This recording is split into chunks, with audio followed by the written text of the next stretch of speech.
परमपिता परमेश्वर की असीम अनुकंपा से आज हम उस परमेश्वर की वाणी जो सत्य है, नित्य है, निर्मल है, विमल है, धवल है, अपौरुषेय है, जिसमें कोई भी भ्रांति नहीं है, जो कि एकदम निर्भ्रांत शुद्ध पवित्र ज्ञान है, ऐसी उस वेदवाणी को हम सभी आज पाठ कर रहे हैं। प्यारे भाइयों बहनों, सादर सप्रेम नमस्ते। परमपिता परमेश्वर को कोटिशः नमन, जिसने हमको इतना सुंदर शरीर दिया सिर्फ इसलिए कि हमारी कामनाएं जो सांसारिक हैं वे भी पूर्त हो सकें, और जो मोक्ष की अर्थात उसको प्राप्त करने की जो उसका परम पद है, जो स्वयंभू परमपिता परमेश्वर है, वो दोनों ही इच्छाएं हमारी शांत हो सकें। तो इस प्रकार से भोग के हेतु और अपवर्ग के हेतु परमेश्वर ने यह संसार बनाया और हमको मन बुद्धि देकर के इस संसार में हम सभी मनुष्यों को भी सभी प्राणियों के साथ साथ भेजा, जिससे हम अपना कल्याण कर सकें। तो आइए, हमारा कल्याण कहाँ होगा? तो कहा वेद में होगा। कल एक माताजी का मेरे पास फोन आया, उन्होंने कहा कि मैं ये सामवेद वाणी की को समझना चाहती हूँ कि ईश्वर ने सामवेद वाणी में जो प्रथम मंत्र है उसमें क्या कहा है। मैंने कहा बहुत ही अच्छा मंत्र है, और इसमें तो स्वयं प्रभु ने अपनी वाणी में कहा है कि मैं आपको प्रत्यक्ष हो जाऊंगा, आप मेरे पास आइए, अर्थात मुझे अनुभव करने का प्रयास कीजिए, पुरुषार्थ कीजिए, तो मैं आपको अनुभूत हो जाऊंगा, आपको प्रत्यक्ष हो जाऊंगा। तो आइए आज उसकी स्वयं की वाणी में, उस ईश्वर की सामवेद वाणी में उसी का श्रद्धा और भक्ति के साथ में गायन कर लेते हैं। तो हम सभी इसका गायन करेंगे। वैसे तो इसमें गायत्री छंद है प्रथम मंत्र में। आइए पहले मंत्र को ही पढ़ लेते हैं। ओम अग्न आयाहि बीतये गृणानो हव्यदातये निहोता सस्य वर्हिषि निहोता सस्य वर्हिषि निहोता सस्य वर्हिषि निहोता सस्य वर्हिषि। स्वरचित काव्य। स्तुति योग्य प्रियतम प्रभो प्रशंसनीय करतार, आओ प्रिय और ध्यान में कर हमको स्वीकार। श्रद्धा भक्ति प्रेम का दो हमको वरदान, करें निरंतर स्तुति मेरे प्रिय भगवान, मेरे प्रिय भगवान। प्रस्तुत मंत्र के भीतर पहले तो देख लेते हैं सामवेद में यह जो मंत्र है यह किसके भीतर आता है। तो सामवेद के अगर हम दो विभाग करें तो एक पूर्वार्चिक और एक उत्तरार्चिक। तो पूर्वार्चिक का यह आग्नेय पर्व है, अर्थात अग्नि सूत्र है, अर्थात अग्नि ग्रंथि है, अर्थात अग्नि एक पोटली, अर्थात जैसे कहते हैं ना पोटली में कुछ सामान बांध लिया जाता है, इस प्रकार से एक ऐसी पोटली, एक ऐसी ग्रंथि, एक ऐसी गांठ जिसके भीतर अग्नि संबंधी ही मंत्र है। तो इसको अग्नि पर्व कहा गया है, आग्नेय पर्व कहा गया है। और इसका प्रथम अध्याय, प्रथम खंड, प्रथम मंत्र, ये जो अभी हमने पढ़ा है, इसमें गायत्री छंद है और इसके जो ऋषि हैं वो भरद्वाज हैं, परमात्मा के अर्चन बल को धारण करने वाला उपासक। और इसमें जो छंद तो गायत्री है, इसका जो स्वर है वो षड्ज है, सा रे ग म प ध नि, और प्रथम ही इसका स्वर है षड्ज, तो ष स से शुरू। तो आइए अब इस मंत्र के बारे में समझ लेते हैं। इसमें आया है अग्नि शब्द। अग्नि कहते हैं प्रकाश स्वरूप को, ज्ञान स्वरूप को। अग्नि अग्रणी भवति, अग्नि है जो आगे आगे जाती है, आगे आगे होती है। कहीं भी हम रास्ते में जब चल रहे होते हैं तो किसके सहारे से चलते हैं? अग्नि के सहारे से चलते हैं। टॉर्च को क्या आप पीछे रखते हो? आगे रखते हो ना। लालटेन को आगे रखते हो या पीछे रखते हो? आगे रखते हो। तो अग्नि, तो वो अग्नि जो है वो तो भौतिक प्रकाश है जिसके कारण हम बाह्य रास्ता देख रहे हैं, लेकिन आंतरिक रास्ता देखने के लिए, अंतर आत्मा के भीतर प्रवेश करने के लिए तो हमें उस ज्ञानवान अविनाशी परमेश्वर का, ज्ञानवान सर्वज्ञ परमेश्वर का, ज्ञानवान सर्वव्यापक परमेश्वर का सहारा लेना पड़ेगा।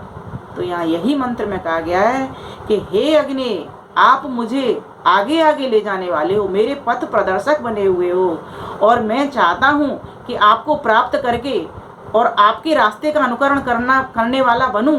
तो मैं आपको अनुभव करना चाहता हूँ, आपको देखना चाहता हूँ, आपके दर्शन करना चाहता हूँ, आप कैसे हो। लेकिन यहाँ आपकी वाणी ने आपको कहा है कि आप ज्ञानवान हो, आप सर्वज्ञ हो। ये संकेत, ये सूचना, ये प्रतीक आपने स्वयं ही हमको बता दिया है कि मैं ज्ञानवान हूँ। तो यहाँ कहा, हे ज्ञानवान, सबके नेता, परम पूज्य परमेश्वर। अब एक शब्द यहाँ पर आया बर्हिषि। जैसे अग्न पहला प्रथम शब्द है, वहाँ बर्हिषि अंतिम शब्द है। इसमें कहा कि ज्ञान रूप यज्ञ में आप आइए। परमेश्वर को व्यक्ति दो प्रकार की यज्ञ करता है, एक द्रव्य यज्ञ करता है, एक आत्मिक यज्ञ करता है, आत्म यज्ञ करता है। तो जब आत्म यज्ञ कर रहा है, अपनी आत्मा का यज्ञ कर रहा है, तो कहाँ कर रहा है? अपने हृदय कुंड के भीतर कर रहा है। तो किस प्रकार से वो प्राप्त करता है, किन साधनों के साथ में उस यज्ञ को करता है?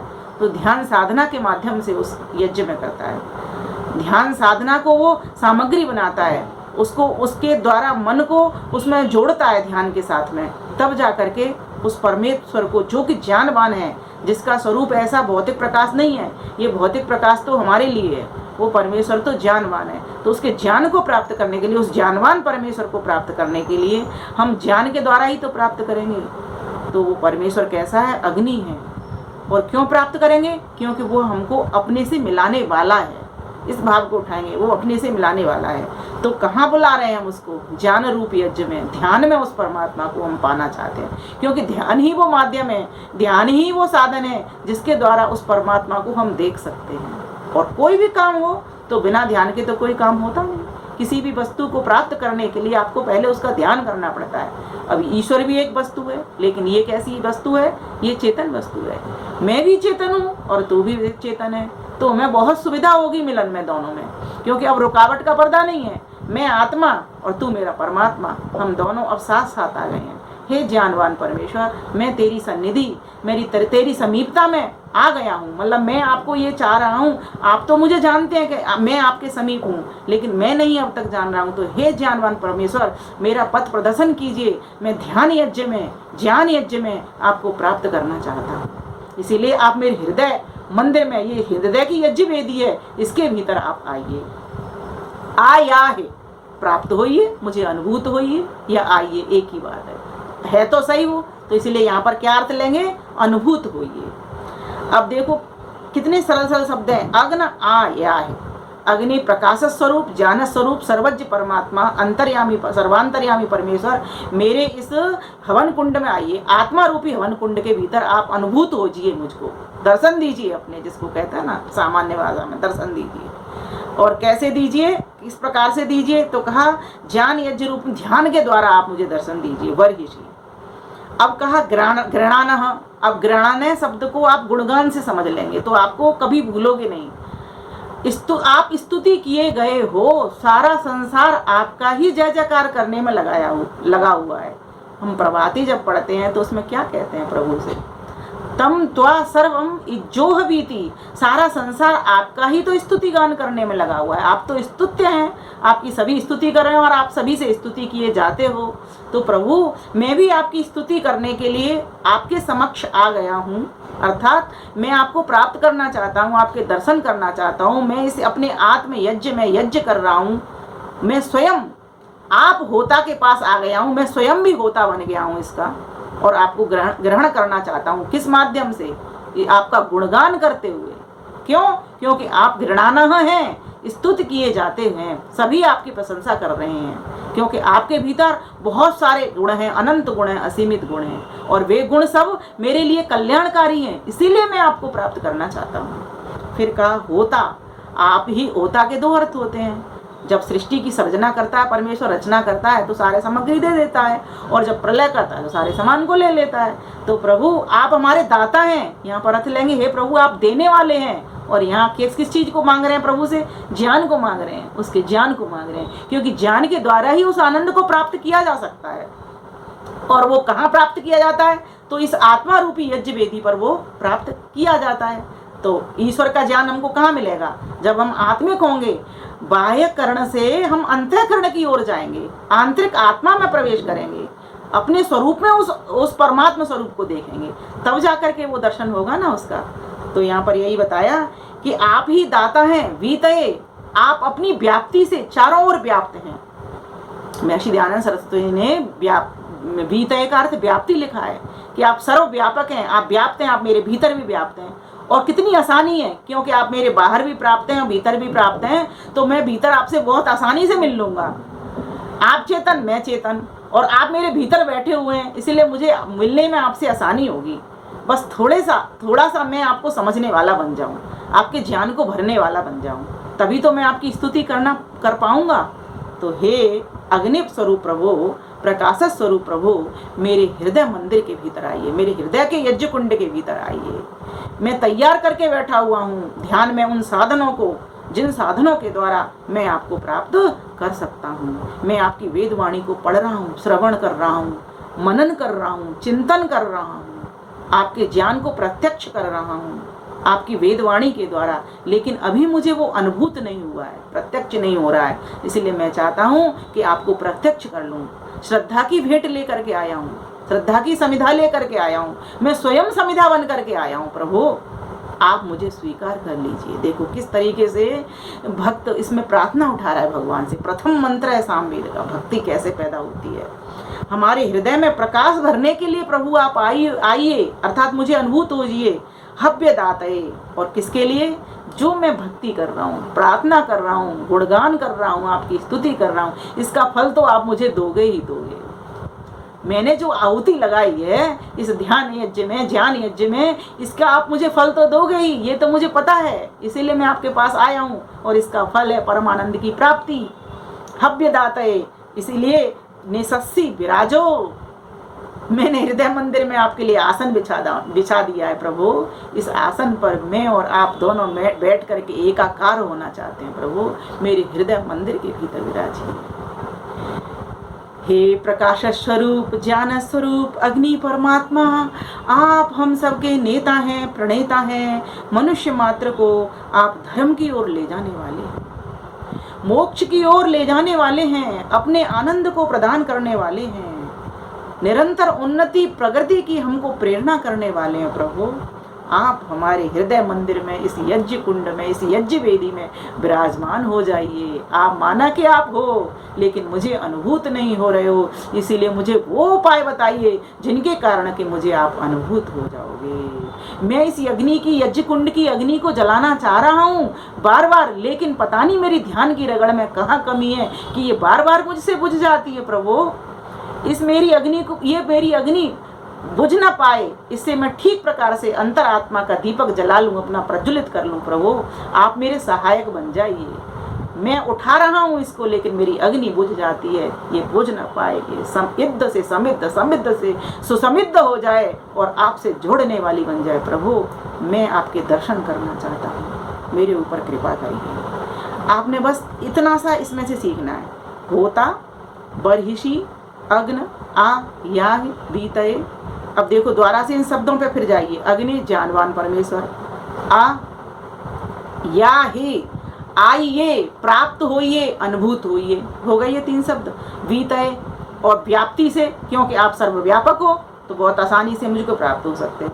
ग्रहणों, आपकी सभी संसार स्तुति कर रहा है, आप स्तुत्य हो, सभी आपकी स्तुति करने में लगे हैं, बहुत आसानी से मैं भी आपकी स्तुति कर सकता हूँ जब सभी कर रहे हैं। ये हम जान रहे हैं, देख रहे हैं, सुन रहे हैं।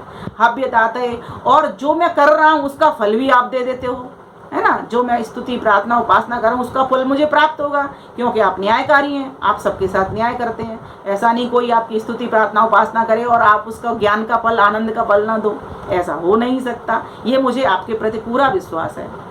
नी होता सस्य वर्षी, और नी को जोड़ देंगे सस्य के साथ में, और होता, आप होता हो, प्रलय काल में लेते हो तो सृष्टि काल में आप देते भी हो। इसमें हमारा भलाई छुपा हुआ है, क्योंकि कर्मों के फल के बिना तो हमारा जीवन उन्नति भी नहीं होगा।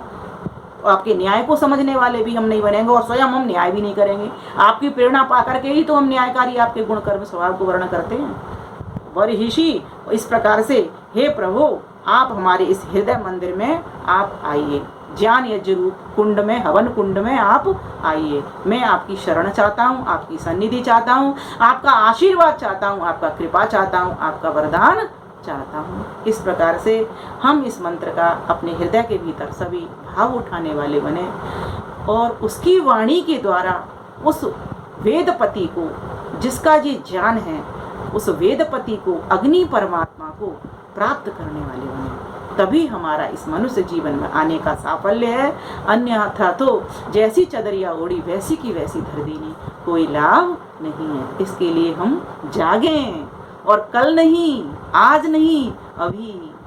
काल करे सो आज कर, आज करे सो अब, पल में प्रलय होएगी, बहुर करे वो कब। ये कल कल करते करते तो काल आ गया, लेकिन हम कुछ कर ही नहीं सके। इसलिए भाइयों बहनों, आओ उस वेदवाणी को, श्रावणी पर्व में तो इसको कहा है कि खूब पढ़ो, भक्ति के साथ उसका गायन करो, और खूब 1000 लोगों के साकम अर्चत है, हजारों लोग समूह में बैठ करके उसकी अर्चना उपासना करो।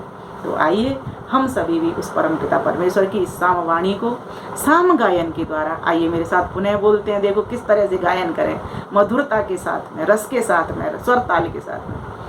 ओम अग्न आयाहि वीतये, गृह्णानो हव्यदातये, निहोता सस्य वर्हिषि, निहोता सस्य वर्हिषि, निहोता सस्य वर्हिषि, निहोता सस्य वर्हिषि। इस प्रकार से आप भी मेरे साथ गायन करें, पठन पाठन करें, बहुत आनंद की प्राप्ति होगी। धन्यवाद, नमस्ते।